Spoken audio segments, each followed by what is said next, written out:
መብዛሕቲ ግዜ ኣብ ሰሙን ዝለላ ተላዓለ ለቀነ ይሕቶ ኢና ኣክሊል ወይ ደሞ ተክሊል ክንብሎ ንኽእል ሓደ ሰብ እቲ ልባስ ስለ ልገበረ ዲ ተክሊል ገይሩ ንብሎ ወይስ ሚስጥረ ተክሊልስ ናውዓሉ ጸሎት እንይሆ እቲ ጸሎት ደና ሚስጥር እንብሎ ኣለናስ ወይም ደሞ እቲ ልባስ እንገብሮ እዩ ሚስጥር እንብሎ ኣለና ኣብ ልዕሊ ቀለበት ዝፍጸም ጸሎት ኣሎ ኣብ ልዕሊ ኣልባስ ዝግበር ጸሎት ኣሎ ኣብ ልዕሊ ኣክሊል ዝጽለ ጸሎት ኣሎ ስለዚ እዞም ጸሎታት እዚኣቶም መብዛሕቲ ግዜ ያው ንገበሮም ተክሊልና ተባሃለ ልፍለጥ በቤተ ክርስቲያንና ካዚ ግን እዝናይ ገጠር ለሎ ተክሊል ወይ ደሞ ለሰተከኖ ለይኾነሲ እዝናይ ዓለማው ለሎ ሃም ዝለልዎ እዝናይ አዲስ አበባ ንመጽለል ልሽወጥ ወይም ደሞ ዝዘብረቅርቅይና መብዛሕቲ ግዜ እሱ ደሞ አተመራዓውት ደሞ ኣብ ተክሊል ብቁርባን بقدس قرآن لوقعوا للو أحواتنا دياقونات مزاحتهم لجورو ولا السيو لولدو دمو بو يوم المرعيو بصير لا أز حلفة حكي موسى إنه ميديا سكال خانة جزي هم تجرينا بتعمل هفتاميلنا نفوتو زرو جورو ليبانوس لجورو اللي نيرو قلت قينا نواقع عند حريلنا خوينا بتكليل لتوهاو ستوتا نيرو ويدمو لتمعرقو له معرق نيرنا إذا هم إيه أتري بيت كريستيانا التسحتت كوانا ديس كعخز ليم هرنا يو لزولدنا ديس ويس زولد يوزي تسحيت النهي لنا أمن النخل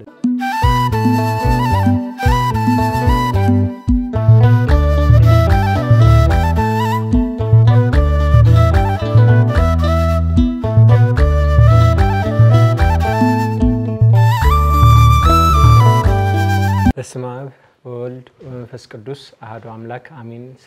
سلام እግዚአብሔር مسخاتكم يكون تخاتلتي سرغوت ميديا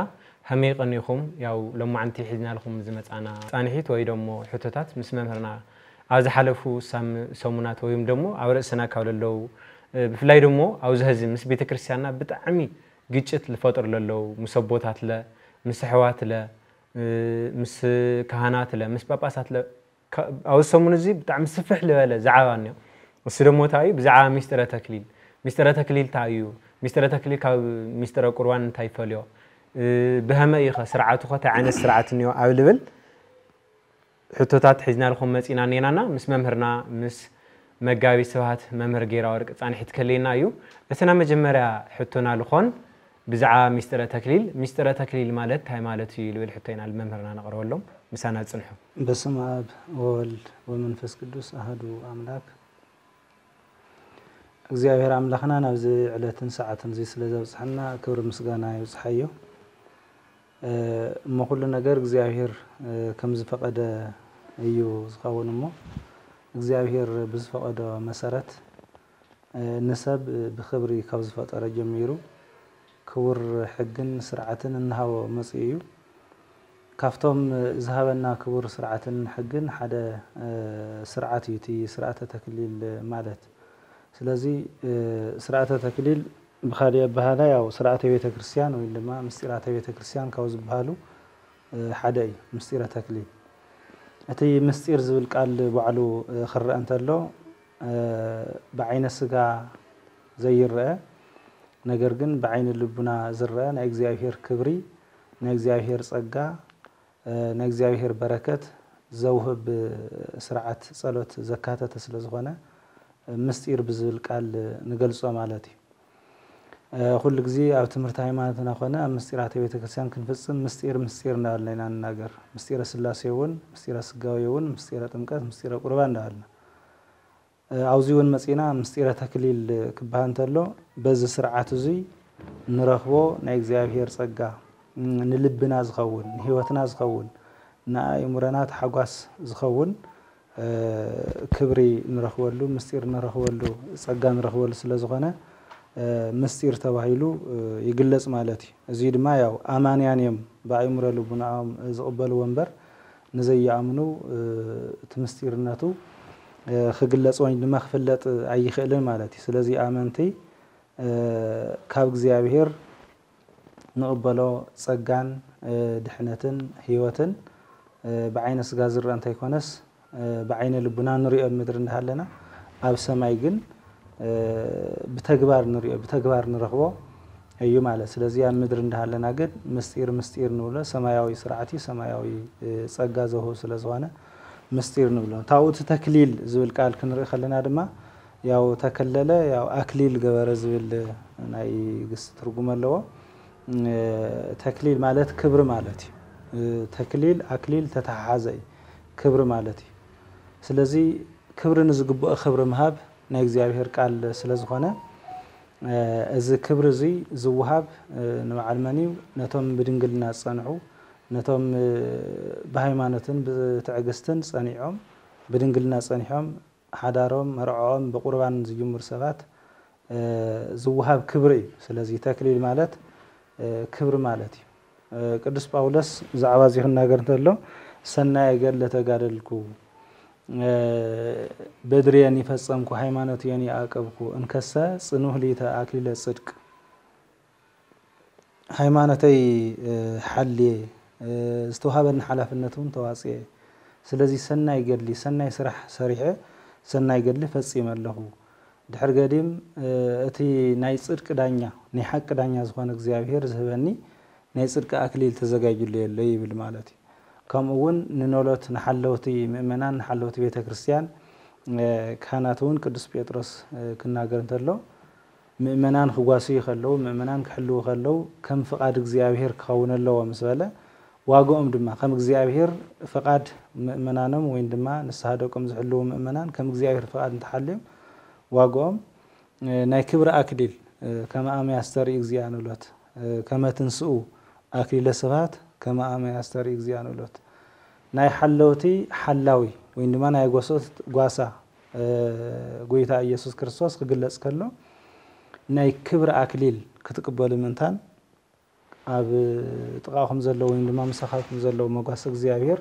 ከም ፍቃድ እግዚአብሔር በፍቅሪ በሰላም በሐልዮት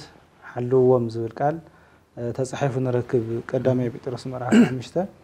ቁጽር 4 ዘለ ማለት እዩ ስለዚ ናይ ክብሪ አክሊል ናይ ጽድቅ አክሊል እንደገና ራእይ ዮሐንስ ምዕራፍ 2 ቁጽር 10 ዘለ ድማ ኩን መሃይምነ እስከ ለሞት ወህወ ከአክሊለ ህይወት እስከ ሞት ዝተአመንካ ኾንሞ ናይ ህይወት አክሊል ክህበካ ይብል ማለት እዩ ስለዚ ኣብ ዝኾነ ነገር ተአሚኑ ዝሰርሐ ሰብ ኣብ ዝኾነ ነገር ብትዕግስቲ ብጽንዓት ዝተዋሃብ ሓላፍነት ዝተዋጽአ ሰብ ሽልማት ይግብኦ ዓለምናውን ትንሪዮ ነገር እዩ ዝኾነ ተወዳዲሩ ዝሰዓረ ዝሓለፈ ብትምህርት እውን ዝበርተዐ ሽልማት ዘሎ እዩ ማለት እዩ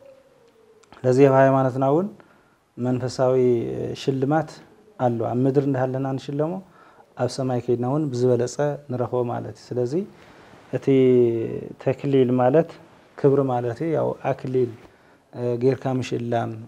ብልብሲ ምኽባር በአክሊል ምኽባር ነቶም ብድንግልና ጸንዑ በሃይማኖት ንጸንዑ በስነ ምግባር ንጸንዑ ዝውሃብ ክብሪ ስለዝኾነ ተክሊል ማለት ክብሪ ማለት እዩ እሽኒ መምህርና አክሊል ማለት ወይ ደግሞ ተክሊል ማለት ክብሪ ማለት ይካበልና መዛሕቲ ጊዜ እንልዕሉ ሕቶን ነው ስለካ አመንቲ መዛሕቲ ጊዜ አው ሰሙን ዝላል አተልዓለ ለቀነ ይሕቶ ኢና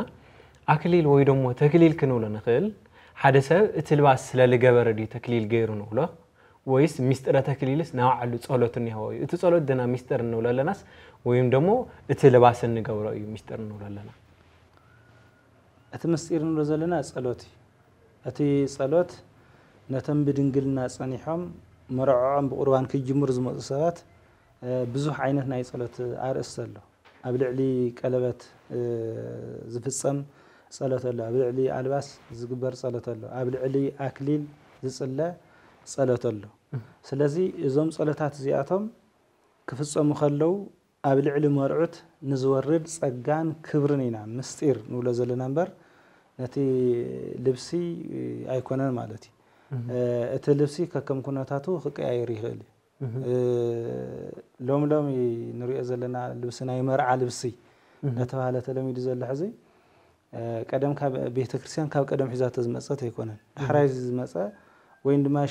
ሸዋ ዝተለመደ ነገር እዩ አዲስ አበባ ዝረአናዮ ነገር ብሙሉኡ ጽቡቕ እንዳመሰለና እንዳወሰድና ኢና እምበር ታ ቤተ ክርስቲያን ካብ ገጠር እንድሕር ከይድካ ብድንግልና ጸኒሖም መርዖኦም ብቁርባን ክጅምሩ ንዝመጹ ደናግል ትልብሰተ ክህኖ አልቢሳ እያ ስርዓት ትፍጽመሎም ታ ቤተ ክርስቲያን ማለት እዩ ትልብሰተ ክህኖ አልቢሳ ማለት እዩ እንታይ ማለት እዩ እቲ ምስጢረ ተክሊል ምስጢራት ንብሎም ኣለዉ ሓቀ 7 ምስጢራት ቤተክርስትያን ካብቶም 7 ምስጢራት ቤተክርስትያን ምስጢረ ክህነት ማዕረ እዩ ምስጢረ ክህነትን ምስጢረ ተክሊልን እንዲያው ካብቶም ዘይድገሙ ዓበይቲ ስርዓታት ወይ ድማ ካብቶም ዘይድገሙ ምስጢራት እዮም ምስጢረ ክህነትን ምስጢረ ተክሊልን ማለት እዩ ከምኡውን ምስጢረ ጥምቀት ማለት ስለዚ ዓብይ ምስጢር ዓብይ ስርዓት ትፍጽም ስለ ዘላ ቤተክርስትያን እቲ ዘይድገም ምስጢረ ክህነት ዝሓዙ ስልጣነ ክህነት ዝሓዙ ካህናት ዝለብስዎ ልብሲ አልቢሳ ዝስርዓት እዚ ትፍጽመሉ ማለት እዩ እቲ ሎም ንሪኦ ዘለና ናይ መርዑት ልብስ እንዳተባሃለ ብዝተፈላለየ መልክዕ እናተሰፈየ ዝመጽ ዘሎ ቀደም ናይ ነገስታት ናይ መሳፍንት ናይ መኳንንት ናይ ሓደ ዓበይቲ ኢና ዝብሉ ሰባት ዝገብርዎ ዝነበሩ ሽሙ ድማ እንታይ ዝባሃል ነይሩ ወርቀ ዘወካባ ማለት እዩ ብወርቃማ ነገር ዝተሸለመ ወርቅ ብርቅርቅ ዝብል ነገር ዘለዎ ካባ እንዳተባሃለ ናይ ነገስታትን መሳፍንትን ናይ መኳንንትን ናይ ሓደ ዓበይቲ ሰባት ዝግበር ዝነበረ ማለት እዩ ሎሙ ግን ናይ መርዓ ክዳን ኮይኑ አፍትንየ ስለ ዝረአናዮ ምጽና ጌርናዮ ማለት እዩ ዋላ ማአስባን እውን ብድንግልና ዘይጸንሑ ስኺሎም ንኽቆርቡ ክመጽ ከለው ሰብኣይን ሰበይትን እውን ናይ ባዕሉ ካፍቲ ገምጃን ብሎ ወይ ድማ ሞጣሂት ዝባሃል ንሱ ንምልክት ተገይሩ እዩ ቤተክርስቲያን እንዳፈጸመት ተጸንሐት ማለት እዩ ምን ጊዜም ቤተክርስቲያን ክንሓስባ ከለና ቦታ ናይ ሕዝን ናይ ከተማ ድምቀት ኣይኮንና ንሓስብ ዘለና ቤተክርስቲያን ታገጠር ዘላ ቤተክርስቲያን ያ ነታ ናይ ከተማ ቤተክርስቲያን ወሊዳታ ማለት እዩ ስለዚ ኣብ ገጠር ቤተክርስቲያን በገዳማት ኣብ ዓበይቲ አድባራት ዝጸንሐ ስርዓት ኣይኮነን እዚ ማለት ድሕራይ ዝተለመደ እዩ ስለዚ ሰብ ነቲ ብርቅርቅ ክዳን እንታይ ኮነ ክሓስብ ዘለዎ ነቲ ብዓይነ ልቡና ዝሕሰብ ዝጽለ ጸሎት ነቲ እግዚአብሔር ዝህቦም ክብርን ነቲ ቤተክርስቲያን ተኸብሮም ዘላ ጸጋ ወይ ድማ ብስጉእ እንደሙ ዝረኽብዎ ህይወትን ክብርን ጸጋን እዩ እቲ ምስጢር ተባሂሉ ክሕሰብ ዘለዎ እምበር እቲ ክዳን በዓሉ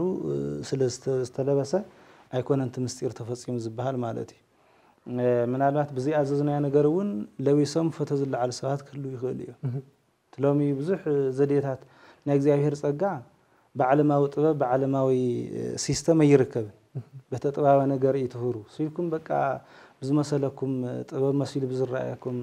ብዝኾነ ሽወዳ ነገር ናይ እግዚአብሔር ጸጋ ይርከብ ግን ሰርቲፊኬት ንኽበሃል ብዙሕ ዝጻዓር ኣሎ ሲልካ መጽኻ ለቤስካ ቤተክርስቲያን ፎቶ ተላዕልካ መሃል አምንም አይሕሰብ ንዝኾነ ነገር ንስጋዊ ጥቅምን ግዙእ ይኸውን ይኽእል መንፈሳዊ ጥቅም ግን ይውልን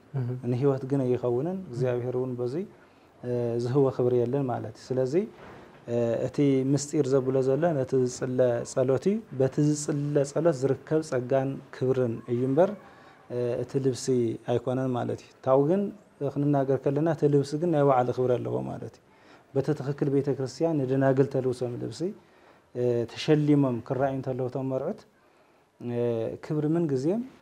ንሰብስ ሞገሱ ማዓርጉ ክዳን ይኸምስተባሃለ ክዳን ይኸምስተባሃለ ልብሲ ይኸምስተባሃለ ማዓርግና ኣይኮነን ቤተክርስቲያን መጽያን ለውሰ ልብስስ ተስኺልና ለዊስና ያዘልና ዚውን በዓሉ ማዓርግና ማለት ስለዚህ ንሱውን ናይ በዓሉ መልእኽት ኣለዎ እንታይ ማለት ብፍላይ ጻዕዳ ልብሲ ለዊስና ቤተክርስቲያን ክንረአ ከለና መልእኽት ኣለዎ ሓደ ማዓርግና ክብርና እዩ ካልኣይ ድማ ጻዕዳ ክዳን ናይ ንጽህና ምልክት እዩ ክርስቶስ ካብ መቃብር ተስዩ እቶም መላእክት ነገራትን ሳዩ ከበስሩ ከለው ጻዕዳ ክዳን ለዊሶም እዮም ዝረአዩ ክርስቶስ ናብ ሰማይ ከዓርግ ተለውን እቶም መላእክት ጻዕዳ ልብሲ ለዊሶም እዮም ዝረአዩ ስጋዊ አካል ይብሎም ግን በቃ ናይ ክብር መግለጽ ኮይኑ ለዊሶም ይረአ ማለት እዩ ራእይ ዮሐንስ ወን ምዕራፍ 7 ዮሐንስ ራእይ ክርኢ ከሎ እቶም ነፍሳት ጻዕዳ ክዳን ተኸዲኖም ናይ ስየ ቆጽል ሒዞም እግዚአብሔር እናመስገኑ ይዝርዮ ማለት ስለዚ እስካብ ሰማይ ወድ መልእኽት ኣለዎ ናይ ንጽህና ምልክት እዩ ጻዕዳ ክዳን ሕጸበኒ ዝብለካ ረሲሑ ስኺሉ ሓባበ ይደልን ማለት ስለዚ ናይ ንጽህና ምልክት ናይ ክብር ምልክት ስለ ዝኾነ ብፍላይ ጻዕዳ ክዳን ንለብሶ ልብሲ ናይ ንጽህናና ናይ ክብርና መግለጽ እዩ ክብር ለኩም ንምባልያ ቤተክርስቲያን ትልብሲ ዝተፈላሊ ዓይነት ክኸውን ይኽእል ዝርዝሮ ግን ክብር ለኩም ክብራት ይኹም ንስኻትኩም بدنجلنا صنيعكم بتعجز تسكاف حزي تحليكم تعقيكم ناوز خبر زي زوقاهم كبر لكم إلى بيت كريستيان تخبرهم نخبرهم تي ندناقل زقبر سرعة تكليل وين ما مرعى ناي كلنا تحقواسي ناي بملئ تاع بيت كريستيان كبري مالتي مهنياتو بزي سرعة زي أتي እግዚአብሔር زفقد حق تفطرت حليو كخيد حق موسوا كخبر زقبر سرعة سلازخانة تحقواسنا سلازخانة خنريهم كلناون دسكولنا حقوسنا نساتهم كحقوسو خبر خمسة اللو سلازي تي مدري وين ما مدري بزلا بيت كريستيان زقبر ناي أكليل ناي لبسي شلمات أب سمايون كم زي عينات كبر شلمات لكم من مباليتي لبس زلبس لمالت سلازي ناي وعلى الملأخت اللو تمستير زولجن أتي قبل علي مرعت زلا صلوات زحدرو صقان بركتني مستير بهذا اللو قال يتسمع لنا لو زغط إلا لحتى كاد خلخو مزحتي جزي ياو نجورم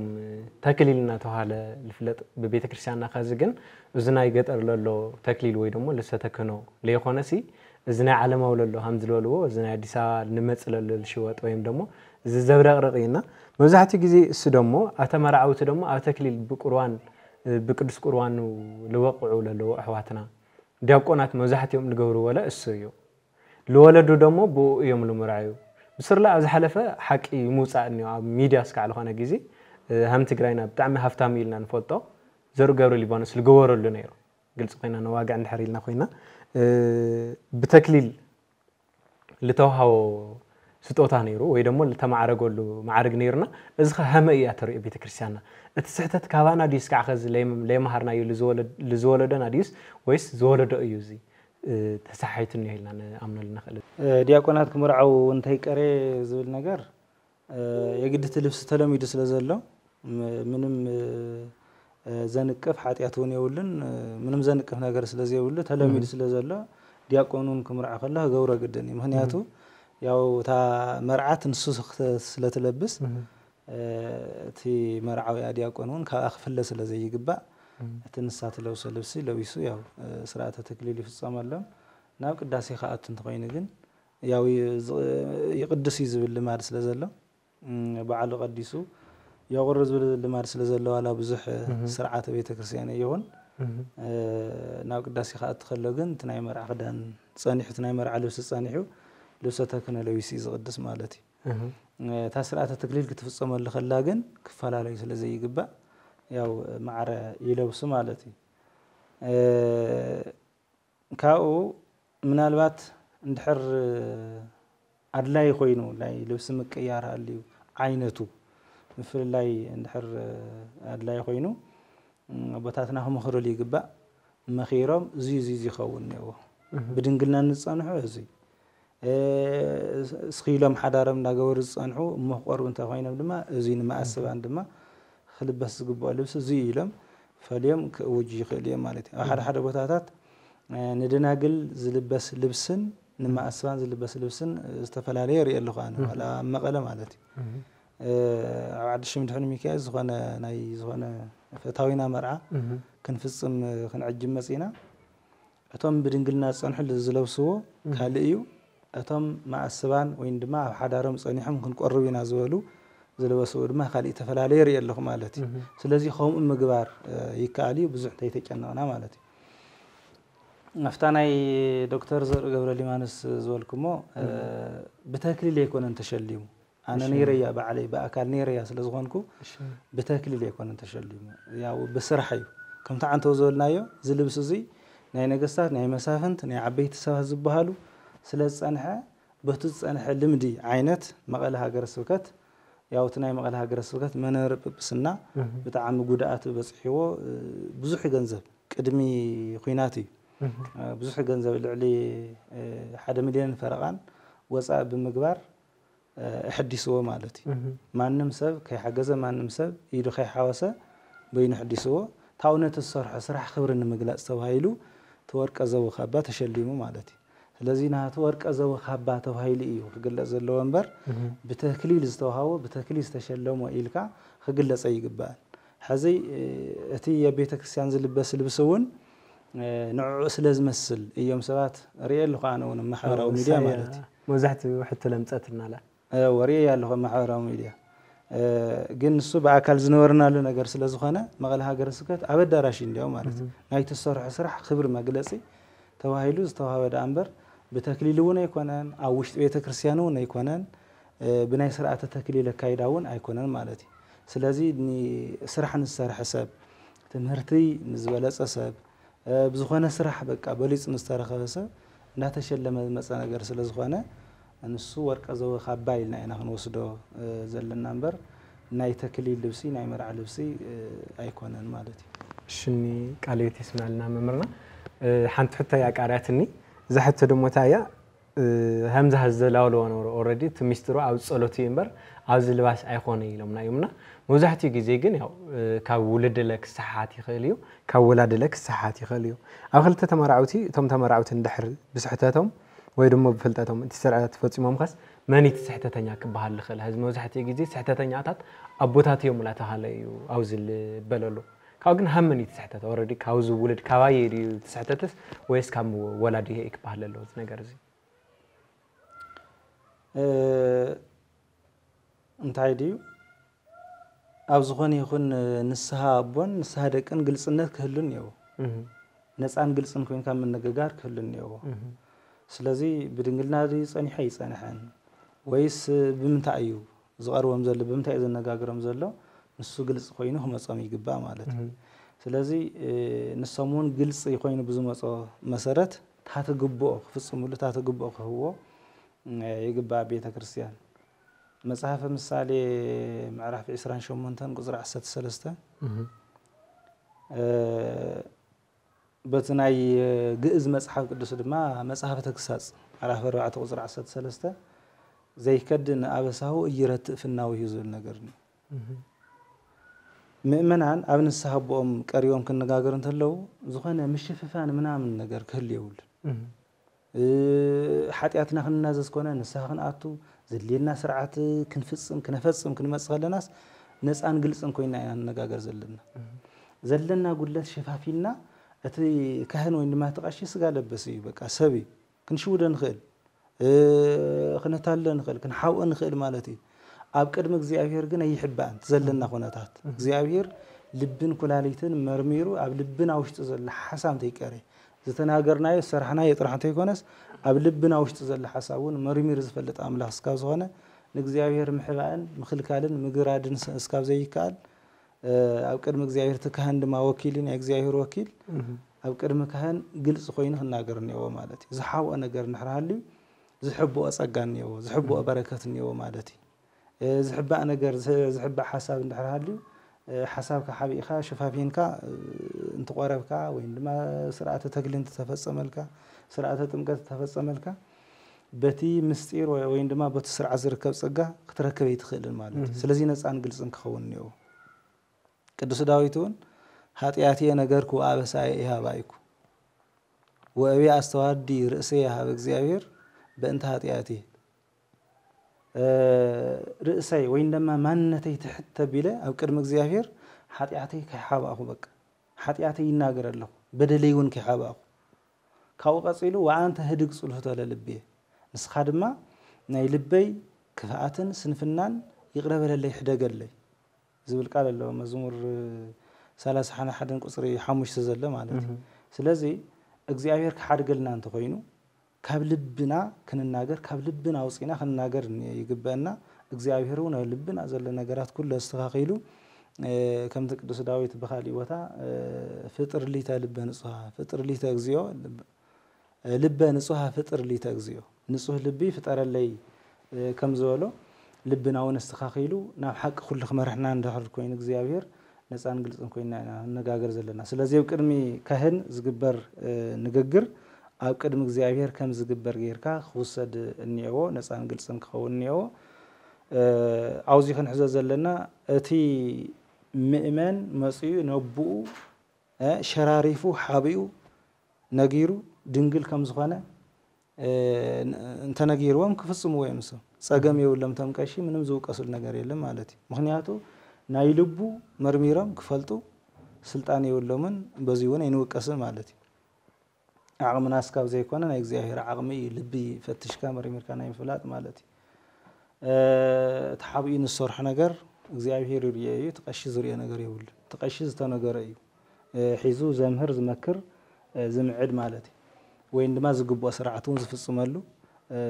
ካብ ዝሰምዖን ካብ ዝርየን ተበጊሱ ማለት ስለዚ እቲ ምእመን ድማ ኣብ ንስሓቡ ቀሪቡ ነፃን ግልጽን ከውግዕ ምእንታን ድማ ተቀሽን ታይገብር ነይዎ بفقر እግዚአብሔር ክሕዘን ነይዎ